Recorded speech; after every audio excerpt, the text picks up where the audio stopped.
Hi Gaurav. Hi. I have a query. So, I have a cousin who is 40 years of age and he was planning to buy insurance. And I recently heard of a term called ULIP. And मैंने सुना कि वो investment and insurance साथ में करता है. So, is that a good idea? चल पहले ये समझते हैं यूलिप है क्या. ULIP as the name suggest it is unit linked insurance scheme. ये इंश्योरेंस भी देता है और आपको इन्वेस्टमेंट्स भी कराता है. प्लस आप जो प्रीमियम देते हो उसका मिनिमम 10 टाइम्स आपको इंश्योरेंस कवर देता है अकॉर्डिंग टू IRDA गाइडलाइंस. इसके अलावा आप इसको इक्विटी डेट या मिक्स ऑफ इक्विटी डेट या बहुत अलग अलग तरीके के funds, large cap, mid cap, small cap, जिस भी तरीके के अग्रेसिव फंड्स के अंदर आप इन्वेस्ट कर सकते हो. और इसके बीच में आप स्विच भी कर सकते हो. आप डेट में भी जा सकते हो, इक्विटी में जा सकते हो. आपको ये सारी सहूलियतें देता है. लेकिन इन सब के बाद भी ULIP as an investment according to me is not a very useful product. But Gaurav, why are you against this product? ULIP में तो म्यूचुअल फंड से भी कम चार्जेस होते हैं. I'll tell you about those charges. आइए दोस्तों देखते हैं चार्जेस इन यूलिप. जो साक्षी ने बात की 1.35% fund management charges, that are the only management charges that are talked about in ULIP. लेकिन आप देखिए कितने सारे दूसरे चार्जेस भी हैं. Premium allocation charge, fund management charge, policy administration charge, mortality charge, fund switching charge, premium discontinuance charge, partial withdrawal charge, premium redirection charge. ये नीचे के चार आप देखेंगे जो चार्जेस हैं, ये तब लगते हैं जब आप एक्शन इनिशिएट करते हैं, कुछ भी, या तो स्विच करते हैं या विड्रॉ करते हैं. अब आपको जैसे प्रीमियम डिसकंटिन्यूएंस के बारे में बताऊं, यहाँ पे सिर्फ 100 से 250 रुपये का चार्ज है. पर आपको मालूम है आप इसको डिसकंटिन्यू करते हैं तो आपका फंड एक डिसकंटिन्यूएंस फंड में चला जाता है जहाँ पे आपको 4% मिलता है. 5 साल तक आपकी पॉलिसी फिर भी लॉक्ड हो जाती है. छोटी छोटी चीज़ें हैं, ये सब आपके बुकलेट में मेंशन होती है, बट इसकी बात कहीं पे भी नहीं होती है. ऊपर के जो 4 चार्जेस हैं ये फिक्स्ड चार्जेस हैं. Premium allocation, fund management, policy administration, mortality, ये लगते ही लगते हैं अपनी पॉलिसी में. सो इसको एक एक करके देखते हैं. फिक्स्ड चार्जेस को, प्रीमियम एलोकेशन चार्ज 2 to 6%, ये एनुअली लगता है up to 3 to 5 years of the policy. It covers medical test, underwriting expenses, commission charges, ये सब चीज़ें इसमें इंक्लूड होती है. Fund management charge, very rightly said, it is lower than mutual funds, but mutual funds की regular schemes से lower है. अगर म्यूचुअल फंड्स की डायरेक्ट स्कीम्स में बात करें तो उनका फंड मैनेजमेंट चार्ज 0.7 से 1% के बीच में है, लेकिन इसके बारे में कोई ज़्यादा बात नहीं करता है. इसको बताया जाता है कि 1.35% इसका फंड मैनेजमेंट चार्ज है. हमने एक छोटा सा एक्सट्रैक्शन लिया एक फैक्ट शीट का, उसमें हमने पाया कि जो डेट फंड है यूलिप का, आप जब इक्विटी से डेट में जब टाइम करने की कोशिश करते हैं कि भाई मार्केट एक्सपेंसिव हो गया, अब मैं इसको डेट में डाल देता हूं, तो वो जो डेट का जो चार्ज है वो 0.8% है. अब बताइए लिक्विड फंड में 0.8% चार्ज, यही म्यूचुअल फंड से कंपेयर करें तो 0.2 से 0.4% का चार्ज लगता है. Now there is a difference here in about 50-60 basis points. But ये आप जब अंदर जाकर के पूरा डिटेल में एनालिसिस करेंगे तभी पाएंगे. ऊपर ऊपर से आपको सिर्फ फंड मैनेजमेंट चार्ज बता दिया जाता है, कंपैरेटिव एनालिसिस दिया जाता है, बोला जाता है कि आपको इंश्योरेंस मिल जाएगा and you are very happy to take that cover. So these are the smaller things. When you go deep down you understand. Policy administration charge, these are annual charges, can be charged monthly also. 1 to 3% पर annum का charge इसमें लगता है. Cost of administration and policy paper work in सब के अंदर include होते हैं. मोर्टेलिटी चार्ज, देखिए समझिए मोर्टेलिटी चार्ज क्या है. मोर्टेलिटी चार्ज बेसिकली आप लोगों को लाइफ कवर देने का एक कॉस्ट है. आप अगर लाइफ की रिस्क को कवर कर रहे हैं तो उसका एक चार्ज लगता है जिसको मोर्टेलिटी चार्ज बोलते हैं. जब ये एज बढ़ती जाती है तो मोर्टेलिटी चार्जेस भी बढ़ते जाते हैं. I am of the opinion, जो मैंने एनालाइज किया है, मैंने ये पाया है mortality charges in ULIP are higher than the term plan. इसके बारे में मैं थोड़ा सा आपको डिटेल में बाद में भी बताऊंगा what is that comparative analysis. पर ये चार्जेस हम लोगों को जानने ज़रूरी हैं. अब इन सब चार्जेस के बारे में आपको कोई रिलेशनशिप मैनेजर, बैंक का या आपका एजेंट, इंश्योरेंस एजेंट इस बारे में बात नहीं करता है। सिर्फ एक फंड मैनेजमेंट चार्ज बता दिया जाता है और आपको लगता है कि that is the only charge. Please go deep down, there are 11 charges in ULIP. मैंने सिर्फ 8 की बात की है, 2-3 और दूसरे छोटे चार्जेस हैं that may not be very relevant. But आप लोगों को ये चार्जेस का तब पता चलता है जब आपकी फंड वैल्यू बढ़ती नहीं है। जब आपने 100 रुपये डाले उसकी वैल्यू 90 ही दिखती है, 95 ही दिखती है, then you go deep down, then you flip the pages and आपको तब रियलाइज होता है कि अरे ये इतने सारे और चार्जेस हैं। So we need to understand पहले से ही कि हम लोगों को कौन कौन से कैसे कैसे चार्जेस लगने वाले हैं और ये हमारी पॉलिसी को कैसे नेगेटिवली इम्पैक्ट कर सकते हैं। बट कुछ इंश्योरेंस कंपनीज ने तो प्रीमियम एलोकेशन चार्ज तो वेव ऑफ कर दिया है। ओके, चलो अब हम इसको भी वापस समझते हैं। दैट्स अ फेयर पॉइंट साक्षी।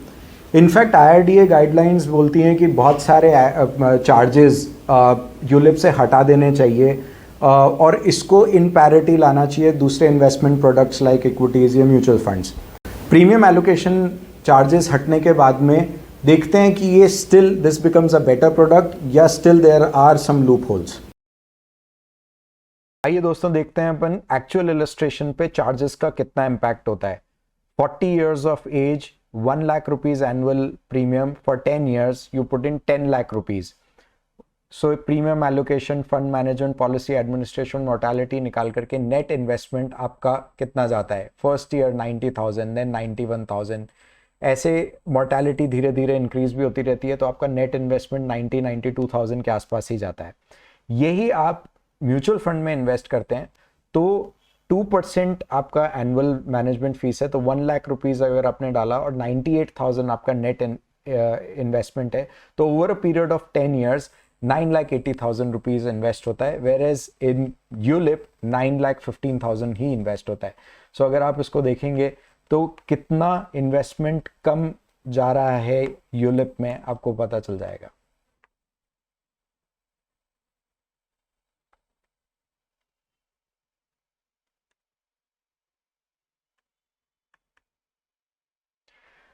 साक्षी ने एक वैलिड पॉइंट निकाला कि प्रीमियम एलोकेशन चार्ज बहुत सारे यूलिप्स वेव कर देते हैं। बट मैं आपको एक बात बताता हूँ, सिर्फ प्रीमियम एलोकेशन चार्ज के बेसिस पे तो हम ये डिसाइड नहीं कर सकते कि हमको ये यूलिप प्लान लेना चाहिए। फंड मैनेजर कौन है, उसका क्या थॉट प्रोसेस है, उसका क्या सिलेक्शन ऑफ स्टॉक्स है, उसने कैसे पास्ट रिटर्न्स दिए हैं, ये सब चीज़ें देखनी भी बहुत ज़रूरी है। Just on the basis of any charge getting waived off we can't decide कि भाई ये यूलिप पॉलिसी या ये इन्वेस्टमेंट प्लान हमारे लिए अच्छा है। अगर इसको हम हटा भी देते हैं तो भी आप देखेंगे कि पहले साल के अंदर 1 लाख रुपए डाला तो 94,000 इन्वेस्ट हुआ, then 92,000 rupees over a period of 10 years। आपने 10 लाख रुपए डाला इन्वेस्टमेंट के लिए, बट 9,20,000 इन्वेस्ट हुआ, और म्यूचुअल फंड के अंदर 9,80,000 रुपीज़ इन्वेस्ट हुआ। So over a period of 10 years, 54,000 rupees gets invested less in ULIP compared to a mutual fund.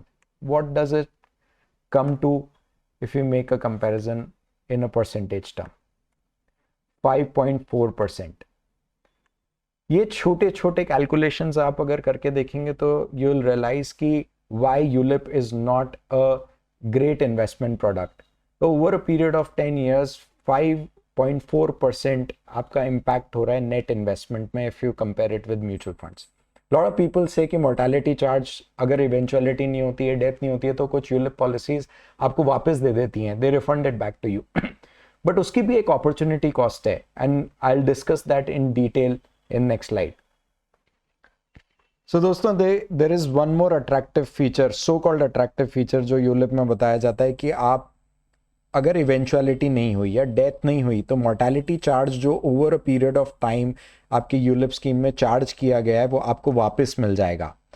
But over the period of time अगर आप देखें तो ये मोर्टेलिटी चार्ज आपको लेवी हुआ है, तो टोटल इसका अमाउंट है 45,000, बट इसकी एक अपॉर्चुनिटी कॉस्ट है। यही पैसा अगर 15% पे आपने इन्वेस्ट किया होता, जो मार्केट रिटर्न्स हैं या म्यूचुअल फंड्स के रिटर्न्स हैं, तो ये पैसा कितना होता?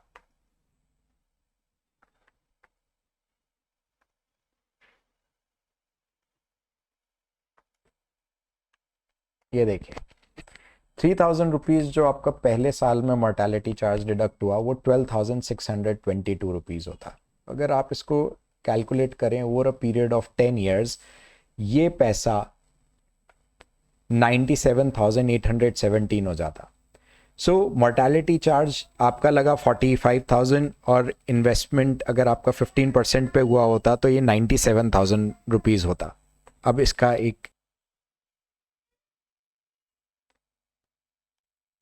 51,000 रुपीज़ का आपका ये अपॉर्चुनिटी लॉस है। अगर यही पैसा आपको 15% पे मिला होता तो आपको 97,000 मिलता, लेकिन अगर मोर्टेलिटी रिफंड हो गया है तो 45,868 मिला। ये सब बेस्ट केस सिनेरियोज हैं हमारे पॉइंट ऑफ व्यू के लिए। हमने सारे जो कैलकुलेशन किए हैं ये बेस्ट केस सिनेरियो हैं, लेकिन इसके अंदर भी बहुत सारी लीकेजेस होती है जो हमको रियलाइज़ नहीं होती है। ये देखिए this again comes out to be 5.19%। तो ये छोटी छोटी चीज़ें कैलकुलेशन में जाकर के हमको पता चलता है कि इसका कितना इम्पैक्ट आ रहा है हमारे इन्वेस्टमेंट के ऊपर। ये कोई भी बताता नहीं है, डिटेल में डिस्कस नहीं होती है, और आप अपना हार्ड अर्न मनी हर साल दर साल उसमें डालते रहते हैं, नॉट टू रियलाइज़ कि वो कहाँ पे कैसे आपको इम्पैक्ट कर रहा है, पॉजिटिव या नेगेटिव। वो एक बुकलेट आती है जिसके अंदर ये सारी चीज़ें डिटेल में मेंशन होती हैं, पर उसको नहीं देखते हैं। Once free look period is over, उसके बाद में आप बंद गए हैं, you have to pay the premium to take the best out of the policy. So 5% here, 5% I showed you in the previous slide, ये 10% का इम्पैक्ट आ जाता है, चाहे अपॉर्चुनिटी कॉस्ट है हमारी, चाहे जो भी है, लेकिन ये इम्पैक्ट है हमारे इन्वेस्टमेंट पे। वाह गौरव, ये कैलकुलेशंस बहुत सही थी, ये तो पता ही नहीं था, ना कभी हमें कोई बताता है। बट फिर भी मेरा एक डाउट है, मुझे कन्फ्यूजन है कि इसमें यूलिप में हमको इन्वेस्टमेंट का भी ऑप्शन मिलता है, यानी हम मार्केट को भी टाइम कर सकते हैं, जैसे चल रहा है मार्केट उस हिसाब से। You mean switch in and switch out? या switch in and switch out. Alright, switch in and switch out बहुत अच्छा लगता है, हमको लगता है कि हम टाइम कर सकते हैं मार्केट में, but it is very important to understand time in the market is more important than timing the market. हम कितने समय तक मार्केट में या स्टॉक मार्केट में बने रहते हैं, उससे हमारा रिटर्न्स निर्णायक होता है या बनता है। ये नहीं कि हमने कब निकाल लिया और कब वापस डाल दिया पैसा। अब आपको ये कौन बताने वाला है कि आपको कब स्विच इन करना है, कौन कब स्विच आउट करना है? बड़े से बड़े लोग, वॉरेन बुफे, उन लोगों को नहीं मालूम कि मार्केट कल, परसों, 3 महीने, 6 महीने में कहाँ जाएगा। तो इसलिए इसका फ़ायदा उठा पाना बहुत मुश्किल है। साक्षी का एक वैलिड पॉइंट था कि हमको इसमें इन्वेस्टमेंट मिलता है, management fees 1.35%, equity, debt, large cap, mid cap. हम लोगों ने कोशिश कर की कुछ परफॉर्मेंस, यूलिप की परफॉर्मेंस निकालने की, तो हम लोगों ने पाया कि म्यूचुअल फंड और यूलिप के अंदर हर कैटेगरी में, large cap, mid cap, large and mid cap या मल्टी कैप, इन सब कैटेगरीज के अंदर 5 साल की परफॉर्मेंस को अगर मेजर करें तो अच्छी से अच्छी यूलिप स्कीम और बेहतरीन से बेहतरीन म्यूचुअल फंड स्कीम के अंदर भी करीब 4 से 8% का डिफरेंस है। और सबसे बड़ी मुद्दे की बात तो यह है कि ये परफॉर्मेंस कंपैरेटिव बेसिस पे बहुत इजीली अवेलेबल नहीं है। हम लोगों ने एक एग्रीगेटर से कोशिश करके सॉफ्टवेयर डाउनलोड करके हमने कोशिश की, तो भी हमने पाया उसके अंदर कोई 5 या 6 इंश्योरेंस कंपनी की यूलिप स्कीम्स ही निकली। So you have to go into the individual ULIP website and then check the returns. तो बहुत मुश्किल है इन सब चीज़ों को देखना एक साथ में। Plus we also need to understand that there is a lock in in a ULIP product. 10 साल के लिए आपको रखना अनिवार्य है। आप 5 साल के पहले आप निकाल नहीं सकते, आप निकालते हैं पैसा तो उस पर डिसकंटिन्यूएंस का चार्ज लगता है। प्लस ये प्रीमियम बड़ा होता है। आप इंश्योरेंस प्रीमियम लेते हैं, भाई आप अगर 10,000 15,000 का प्रीमियम लेंगे, आपको 1-1.5 लाख रुपए का कवर मिल जाएगा, कोई फ़ायदा नहीं। आप 1 लाख या 2 लाख का लेते हैं, 10 टाइम्स आपको कवर मिलता है, पर ये कितना बड़ा अमाउंट आपका ब्लॉक हो जाता है। और आप अगर एक बार ये प्रीमियम नहीं दे पाए तो आपका डिसकंटिन्यूएशन की वजह से हो सकता है आपको लाइफ कवर भी नहीं मिले। सो इसके साथ ये रिस्क इन्वॉल्व है। जबकि आप म्यूचुअल फंड्स या स्टॉक या कोई और इन्वेस्टमेंट प्रोडक्ट के अंदर आप पैसा डालेंगे, आप कंटिन्यू कर सकते हैं, आप बीच में रोक सकते हैं। यहाँ पे आप बंध गए हैं कंप्लीटली। इसके अंदर से निकलने का कोई तरीका नहीं है, आपको साल दर साल ये पे करना पड़ेगा इसका पूरा फ़ायदा या लाभ उठाने के लिए। और आप इतना बड़ा अमाउंट इन्वेस्ट करते हैं और वो इन्वेस्टमेंट अगर आगे पीछे हो जाए या आप प्रीमियम पे नहीं करते हैं तो आपका इंश्योरेंस कवर भी सीज हो सकता है। तो ये बहुत ज़रूरी है कि हम इंश्योरेंस को इस तरीके से लें कि हमारे को रिस्क कवर करे। सो गौरव, फाइनली मैं अपने कज़न को क्या एडवाइस करूँ? अगर मेरी सलाह माने तो इंश्योरेंस को रिस्क कवर के रूप में ही लेना चाहिए, उसमें निवेश को मिक्स नहीं करना चाहिए। You should not mix insurance with investment. इसलिए ज़रूरी है कि आप जो ये निवेश करना चाहते हैं वो म्यूचुअल फंड, पीएमएस या स्टॉक्स में करें। उसमें आपको लिक्विडिटी भी अवेलेबल है, आप अभी डालेंगे 2 से 3 दिन में वापस पैसा भी मिल जाएगा। It is low on cost also. और दूसरी तरफ अगर आपको इंश्योरेंस लेना है तो टर्म कवर लीजिए। हमने ये एनालाइज भी किया कि मोर्टेलिटी चार्जेस यूलिप के कंपैरिजन में टर्म प्लान में कम मिलेंगे आप। ये देखिए दोस्तों, हमने एक कंपैरिजन किया, ये एक इलस्ट्रेशन है जिसमें 10 लाख का लाइफ कवर लिया हमने नॉन स्मोकर मेल का। हमने पाया कि यूलिप का mortality charge is way higher than the entire term plan premium. यानी अगर आपकी उम्र 40 साल है तो यूलिप का मोर्टेलिटी चार्ज, सिर्फ mortality charge, this doesn't include any other administrative charge और अ कमीशन और अ पेपर वर्क और anything of that sort, is 3120, which is way higher than the entire term plan premium, which is just 2048. And by the way, entire term plan premium includes the commission charge and all the administrative charge and everything. So as the age progresses, mortality charge और increase हो रहा है. So this is what we found in ULIP. The mortality charge is way higher. There's low liquidity. There's lock-in in the product. The cost is high. Returns are low. और आप ये देखिए कि fund performance भी आपको बहुत easily available नहीं है across all the ULIP schemes. So this doesn't remain a very attractive product for investment. बहुत लोगों का ये भी मानना है कि आप इंश्योरेंस ले लेते हैं यूलिप के अंदर, आपका लाइफ कवर बढ़ जाता है। पर एक चीज़ ध्यान रखिए, ये 10-20 साल पहले होता था, अब नहीं होता है। पैन नंबर डालते हैं या एक और वेरिएबल डालते हैं, आपका पूरा का पूरा प्लान जितना भी आपने लिया है, टर्म प्लान या पुराने इंश्योरेंस प्लान, सारी डिटेल्स निकल जाती है और आपकी एलिजिबिलिटी उस अमाउंट की नहीं है तो हो सकता है वो इंश्योरेंस पॉलिसी ना भी ले। और अगर मान लीजिए आपने कुछ छुपाया है, आपने अपना कोई आप डायबिटिक हैं वो आपने छुपाया या हाइपरटेंशन ऐसा कुछ भी छुपाया और बाकी इंश्योरेंस पॉलिसी से पता चल गया कि आपको कोई ऐसी एक बीमारी थी, तो हो सकता है आपको लाइफ कवर भी ना मिले। तो it is very important for us to understand that please keep all your life insurance risk cover separate then investment, और पूरी चीज़ को प्रॉपरली डिक्लेयर करिए और उस पॉलिसी को संभाल करके रखिए। जो पैसा बच जाए उसको आप म्यूचुअल फंड्स में डालिए। हालांकि लोग बोलते हैं कि उनको डाइवर्सिफिकेशन या इसके लिए उसके लिए उनको यूलिप चाहिए ही चाहिए, तो यूलिप का सिलेक्शन आप कम एक्सपेंस वाले प्रोडक्ट्स के बेसिस पे नहीं कर सकते। आपको उसका परफॉर्मेंस भी देखना चाहिए कि पास परफॉर्मेंस क्या है, फंड मैनेजर क्या कर रहा है, उसके कौन से क्वालिटी के स्टॉक्स हैं। पर ये इंफॉर्मेशन बहुत रेडीली अवेलेबल नहीं होती है। बहुत सारी इंश्योरेंस कंपनीज वेबसाइट पे डिस्क्लोज करती हैं, पर फिर भी ये सीमित तरीके से ही अपने को उपलब्ध है। तो ये चीज़ बहुत ज़रूरी है हम लोगों को जान लेना कि हम किस यूलिप में, किस अग्रेशन के साथ में, किस रिस्क के साथ में हम उसके अंदर निवेश कर रहे हैं। Wow, Gaurav, thank you so much. This was very useful information. Now I understand ULIP much better. And I hope you guys have also understood insurance and ULIP. और अब आपके ऊपर है, आप अपना इंश्योरेंस और इन्वेस्टमेंट कैसे मैनेज करते हैं।